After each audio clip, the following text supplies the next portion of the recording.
Baiklah, pada pertemuan hari ini kita akan membahas tentang tafsir Al-Marnar karya Muhammad Abduh dan juga muridnya yaitu Rosyid Ridho. Langsung saja ke slide yang pertama tentang biografi Muhammad Abduh. Nama lengkapnya Muhammad bin Abduh bin Hasan Khairullah, seorang keturunan Turkuman, dan beliau dilahirkan di Shanira dan tumbuh besar di desa Mahalatun Nasor, tepatnya di daerah pengairan Aturos Al-Ansoriyah di Kabupaten Subrakhet, Provinsi Al-Buhairah, kurang lebih 15 kilometer dari kota Damanhur, ibu kota Provinsi Buhairah, Mesir, pada tahun 1266 Hijriah atau 1849 Masehi, atau sekitar ada juga yang berpendapat 1850 Masehi. Nah, kemudian pada tanggal 11 Juli 1905 Masehi atau 1323 Hijriah, Muhammad Abduh meninggal di Kairo, Mesir. Beliau berasal sebenarnya dari keluarga yang biasa-biasa saja, tidak kaya, kemudian tidak mempunyai keturunan bangsawan. Namun yang menjadi poin plus adalah ayahnya ini dikenal sebagai orang yang terhormat, yang suka memberi pertolongan. Jadi ayahnya ini adalah seorang tokoh, karena apabila melihat komentar dari Muhammad Abduh, bahwasanya ketika pejabat-pejabat negara itu sedang berkunjung ke desanya, maka pejabat itu tidak berkunjung ke rumah kepala desa setempat, malah pergi ke rumah Muhammad Abduh untuk bertemu dengan ayahnya. Maka dari itu beliau sangat kagum. Dari keterangan beliau itu berarti bisa disimpulkan bahwasanya beliau sangat teramat kagum dengan figur ayahnya. Nah, kemudian Muhammad Abduh hidup dalam lingkungan keluarga yang terkenal sangat taat kepada ilmu dan agama, tetapi ayah Muhammad Abduh memiliki dua orang istri. Jadi ayahnya ini adalah sebagai pelaku poligami. Kemudian Muhammad Abduh ketika muda merasakan bahwa sejak dini sulit beliau ini sudah merasakan kesulitan bahwa untuk hidup di dalam keluarga yang menjalankan praktik poligami. Hal ini juga yang akhirnya akan menjadi pokok persoalan yang dia sampaikan dengan sangat yakin di kemudian hari ketika dia menegaskan perlunya pembaharuan keluarga dan hak-hak wanita, karena bercermin dari pengalaman pribadi beliau yang hidup dalam keluarga yang berpoligami.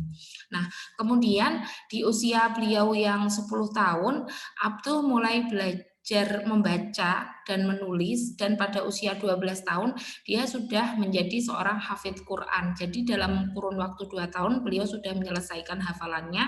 Kemudian perjalanan ilmiah Muhammad Abduh itu dimulai sejak tahun 1862 Masehi, di mana ayahnya mengirim Abduh ke masjid yang bernama Masjid Al-Ahmadi di Tonto, yang dikenal dengan pengajarannya khususnya tentang Al-Quran dan seni baca Al-Quran.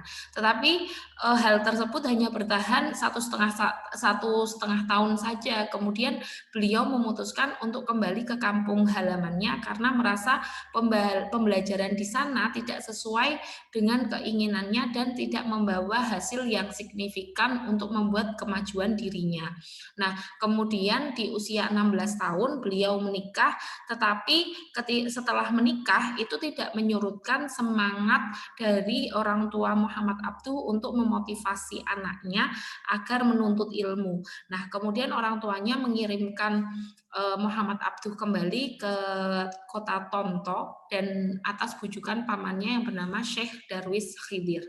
Nah, kemudian dari sinilah Abduh mulai tumbuh rasa tertariknya, rasa cintanya terhadap ilmu pengetahuan.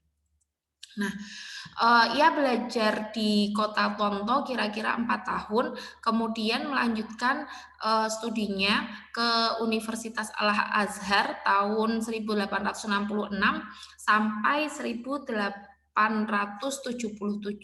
Masehi. Nah, ternyata belajar di Al-Azhar itu beliau tidak tidak merasakan hal yang berbeda atau tidak merasakan bahwasanya di dalam belajar di Al-Azhar mendapatkan pengetahuan-pengetahuan baru dan bisa memajukan pribadi dari Muhammad Abduh tersebut. Nah, karena beliau tidak puas dengan suasana belajar di Al-Azhar yang menurut beliau itu terkesan sangat kaku dan tidak memotivasi untuk mengembangkan daya nalar yang lebih kritis dan lebih maju. Kemudian akhirnya Abduh merasa kecewa seperti yang dulu ia rasakan di kota Tonto dan memandang bahwasanya metode pengajaran di Al-Azhar itu sangat membosankan, statis dan dogmatis karena beliau ini mempunyai semangat ingin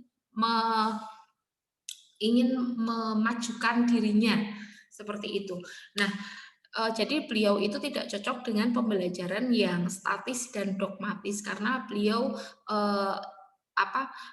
sangat kritis sekali. Nah, kemudian akhirnya beliau menggugat cara pengkajian buku-buku Al-Azhar yang lebih banyak ditujukan kepada referensi sekunder, tidak kepada referensi utama atau primernya. Nah, kemudian ketika di Al-Azhar inilah Muhammad Abduh kemudian bertemu dengan tokoh yang membawa pengaruh besar dalam kehidupannya, yaitu seorang tokoh terkenal yang bernama Jamaluddin Al-Afghani yang dikenal sebagai seorang pejuang gigih dalam menyuarakan pembebasan politik bagi umat Islam di seluruh dunia. Kalau kita lihat pemikiran Jamaluddin Al-Afghani itu ada yang dinamakan pan-islamisme, itu nanti bisa teman-teman baca sendiri.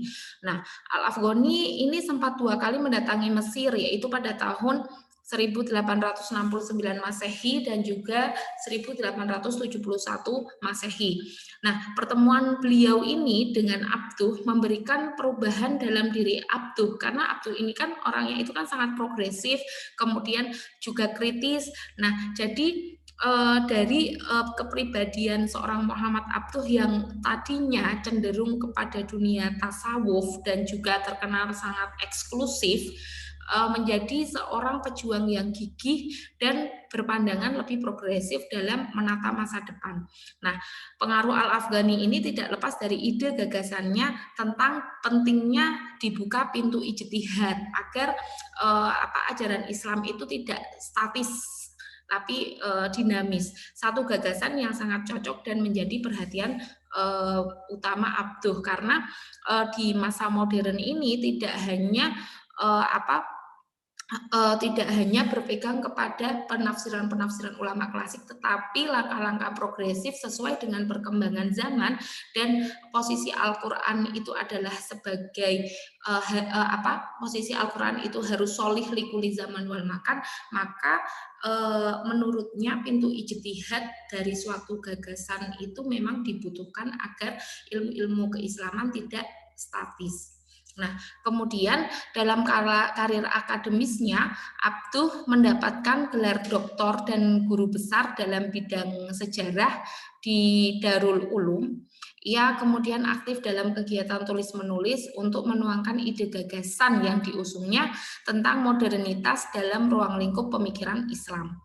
Jadi beliau banyak sekali tulisan-tulisannya mengusung gagasan tentang modernitas. Kemudian di tahun 1880 Masehi, Abduh ditunjuk oleh Perdana Menteri Riyad Pasha sebagai salah satu editor surat kabar resmi yang bernama Al-Waqi Al-Misriyah, bahkan menjadi kepala editornya. Kemudian setelah itu kiprahnya di bidang politik, Abduh bergabung dengan Partai Nasional dan akhirnya pada tahun 1888 Masehi ia ditunjuk sebagai Hakim Pengadilan Negeri serta tahun 1891 Masehi naik menjadi penasehat pengadilan atau Mahkamat Al-Istinaf di Kairo. Kemudian jabatan terakhir adalah sebagai mufti di Mesir tahun 1899 sampai 1905 Masehi sampai akhir hayatnya. Jadi bisa dibilang karir Muhammad Abduh ini cukup mulus ya. Tetapi ketika Inggris menjajah Mesir, Abduh mendukung dan berpartisipasi dalam revolusi Urobiyah Akibatnya ia dipenjara selama 3 bulan dan selanjutnya ia diasingkan ke Suriah. Kemudian karena keterlibatan tersebut, itulah yang menjadi cikal bakal gerakan, itulah yang dinamakan dengan gerakan pembaharuan di Mesir. Nah, dalam pemikirannya ia mengikuti Ibnu Taimiyah yang mencela tahayul dan bid'ah yang telah mencemari iman, kemudian kemerosotan kondisi Islam pada saat itu sangat mengganggu hati dan pikirannya. Karena menurutnya gagasan-gagasan pembaharuan intelektual dan politik agama itu harus di bawah satu naungan atau harus di bawah naungan pimpinan utama. Menurutnya pada dasarnya tidak ada pertentangan antara Islam dan ilmu pengetahuan. Bahkan ia sendiri menafsirkan beberapa ayat Al-Quran secara rasional dan mengakui kekurangan skolatisisme Islam. Nah, kemudian setelah diasingkan ke Syam, kemudian Abdu berangkat ke Paris bersama Jamaluddin Al-Afghani, sahabat dan gurunya. Di sana mereka menerbitkan koran Al-Urwah Al-Wuthqa di Paris. Selanjutnya Abdu kembali ke Beirut dan Mesir, kemudian melanjutkan tradisi menulisnya. Karya-karyanya ini bisa dibaca sendiri ya. Nah, kemudian adapun guru-guru Abduh yang sangat berpengaruh dalam perkembangan pemikirannya selain Jamaluddin Al-Afghani ada beberapa orang, yaitu Syaikhul Hasan Al-Tawil yang mengajarkan kitab-kitab filsafat karangan Ibnu Sina, kemudian Aristoteles, kemudian kitab-kitab yang tidak diajarkan di Al-Azhar pada waktu itu. Kemudian ada Muhammad Al-Bashuni, beliau ini adalah seorang ahli sastra, kemudian bukan melalui pengajaran tata bahasanya, melainkan beliau ini dari kehalusan rasa dan kemampuan mempraktekannya. Kemudian ada Herbert Spencer, beliau ini berkebangsaan Perancis yang mengajar Abduh ketika berada di Perancis. Nah, kemudian muridnya yang bernama Muhammad Rashid Ridho, ini biografinya. Keluarga Rashid Ridho dikenal oleh lingkungannya sebagai keluarga yang sangat taat beragama dan menguasai ilmu-ilmu agama. Jadi sehingga mereka itu dikenal dengan sebutan Syekh. Sayyid Syekh Ahmad adalah kakek Rashid Ridho yang sangat warok, sehingga seluruh hampir waktunya ini digunakan untuk membaca Al-Quran dan juga beribadah.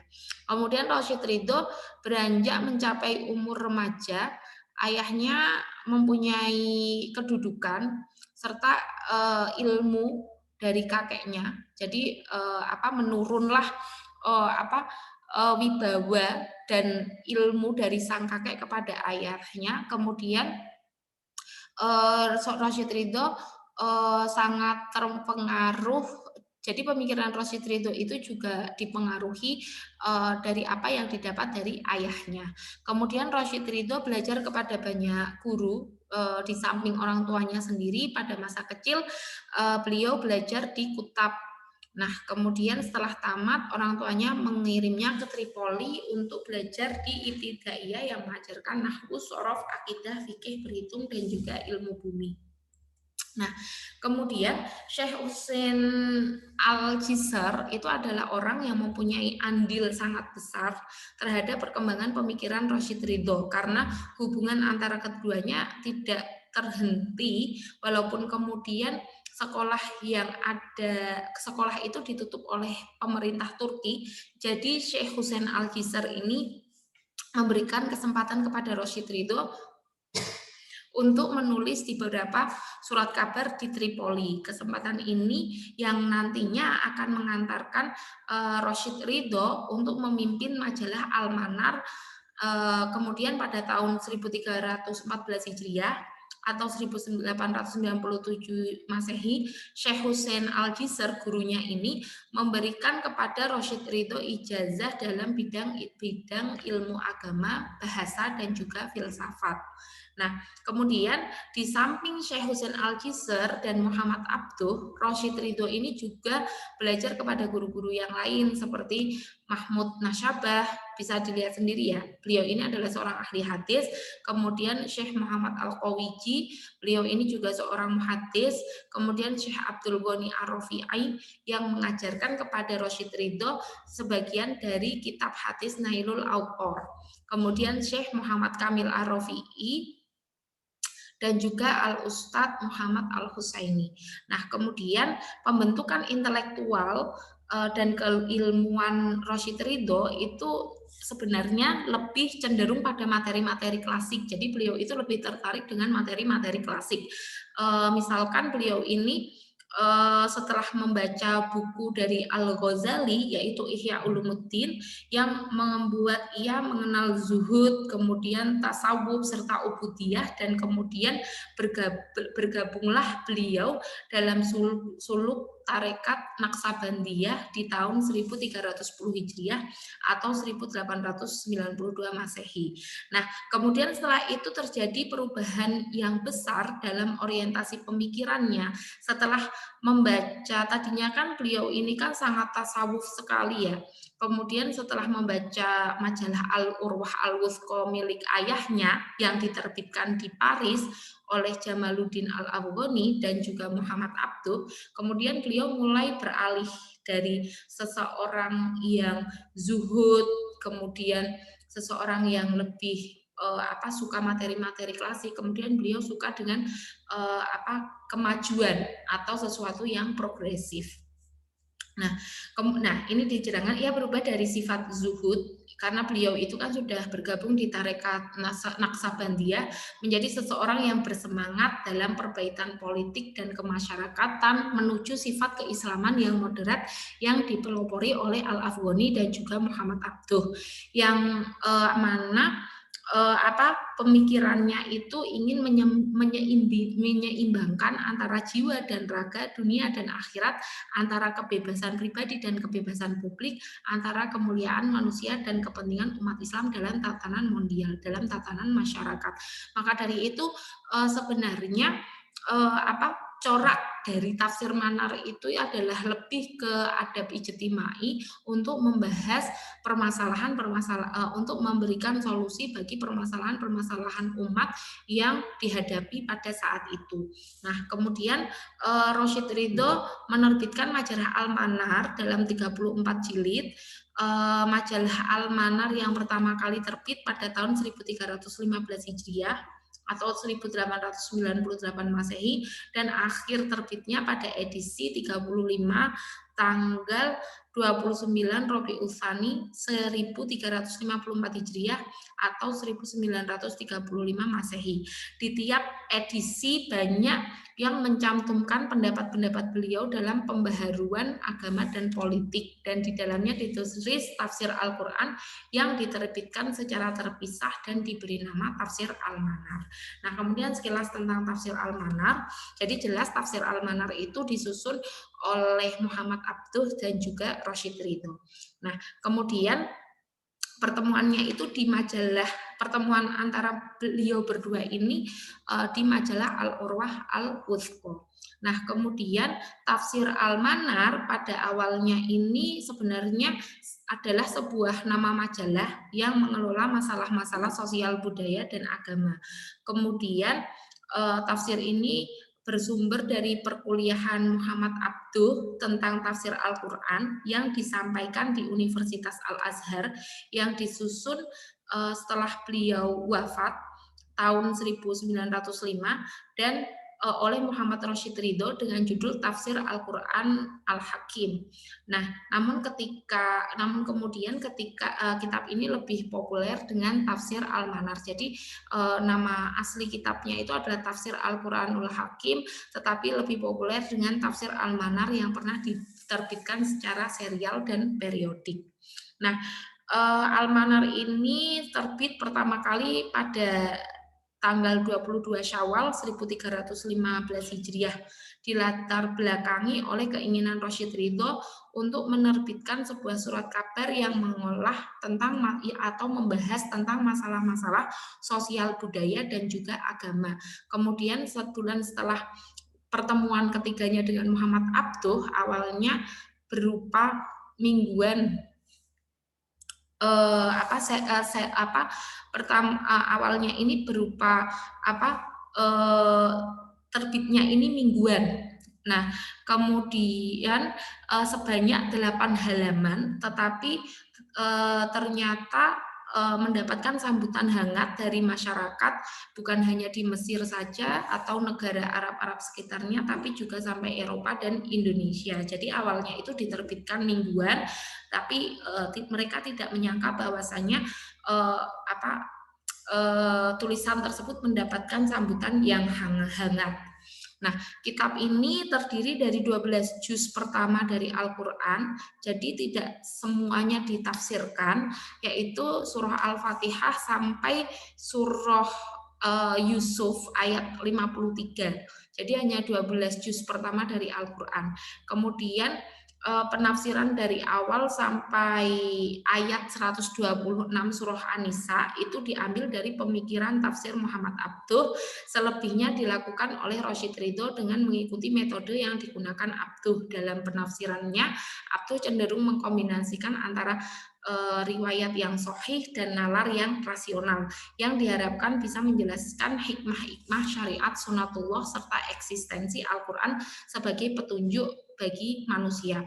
Tetapi tidak jarang juga ketika setelah pendapat Abduh, misalkan pendapat Abduh ini masih bersifat global, kemudian akhirnya Muhammad Rashid Ridho menambahkan pendapatnya agar keterangan tersebut lebih terperinci, atau misalkan ketika beliau ada sesuatu atau ada pemikiran yang tidak setuju, maka Muhammad Rashid Ridho akan mengungkapkan pendapatnya.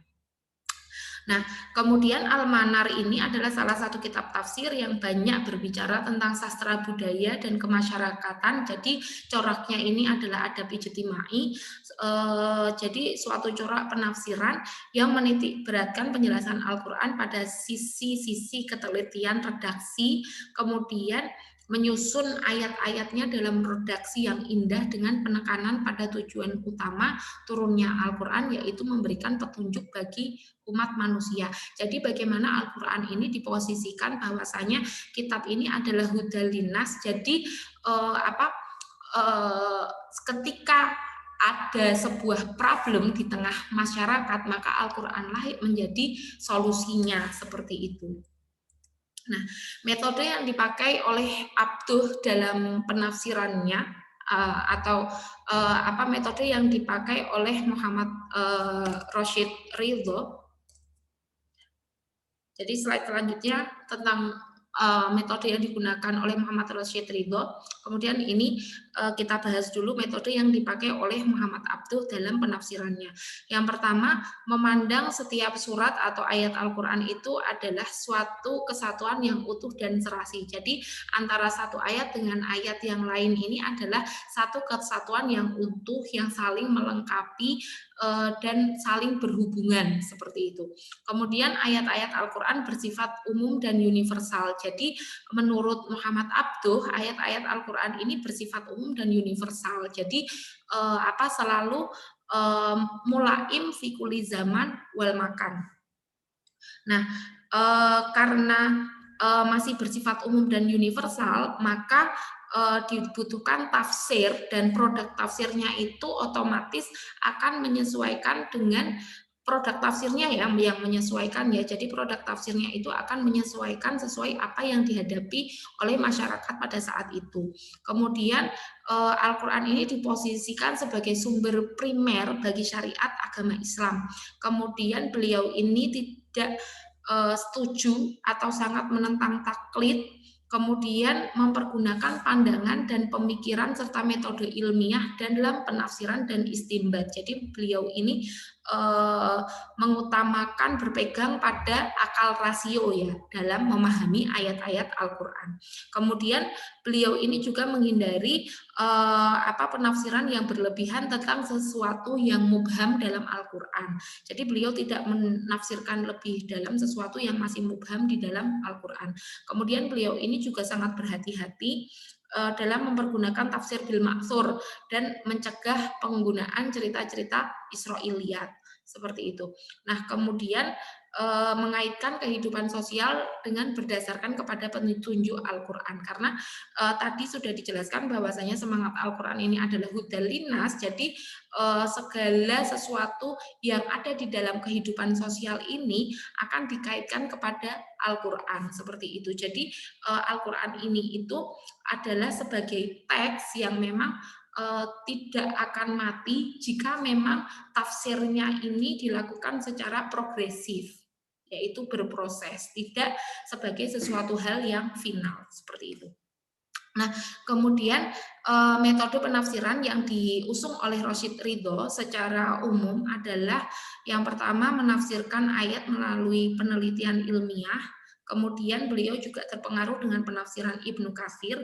Kemudian beliau juga terpengaruh dengan pemikiran Al-Ghazali karena tadi beliau pernah bergabung di Tarekat Naksabandiyah dan juga beliau juga pernah mengkaji kitab Ihya Ulumuddin. Kemudian memperluas dan memperpanjang penafsiran, jadi tidak hanya dalam satu qaul saja, tetapi beliau berusaha membuka penafsiran itu seluas-luasnya agar isinya itu lebih kaya, kemudian menjelaskan sunnah-sunnah atau ketentuan di dalam sosial, kemudian sebab-sebab perkembangan sejarah, dan mengambil keduanya dari ayat-ayat Al-Qur'an. Nah, masdar tafsir Al-Manar ini dari mana? Yaitu di dalamnya juga menggunakan tafsir Quran bil Quran. Jadi menjelaskan satu ayat dengan ayat yang lain terkhusus apabila mempunyai tema yang sama. Kemudian juga menggunakan riwayat-riwayat Nabi, kemudian juga menggunakan riwayat-riwayat sahabat dan tabi'in, kemudian juga menggunakan uslub-uslub dalam bahasa Arab, dan juga dalam hal ini Rosyid Ridho juga mencantumkan pendapat-pendapat dari gurunya seperti itu, seperti Muhammad Abduh. Nah, kemudian contoh tafsirnya, karena banyak yang mensinyalir bahwasanya Muhammad Abduh ini adalah seorang Mu'tazilah yang mana beliau ini mengedepankan rasio, dan ini terlihat di penafsirannya tentang seseorang yang melakukan dosa besar. Jadi dalam tafsir Al-Manar penafsirannya cenderung menggunakan rasio. Jadi tentang Ashabul Kabair di surah Al-Baqarah ayat 275. Bahwasanya beliau ini menafsirkan Ashabul Kabair, pelaku riba. Ashabul Kabair ini kembali kepada pelaku riba dan juga membunuh dengan sengaja, maka akan selamanya di dalam neraka. Hal ini bertentangan dengan pendapat dari ahli sunnah, karena konteksnya pada ayat ini ketika ada sebagian orang yang mengatakan bahwasanya riba itu sama dengan jual beli itu sama dengan riba, tetapi pendapat ini disinyalir ketika sebelum ada pengharaman riba itu sendiri. Nah, maka dari itu pendapatnya ini menyalahi pendapat dari ahlu sunnah seperti itu. Oke, sampai sini nanti kita lanjut lagi di diskusi. Terima kasih.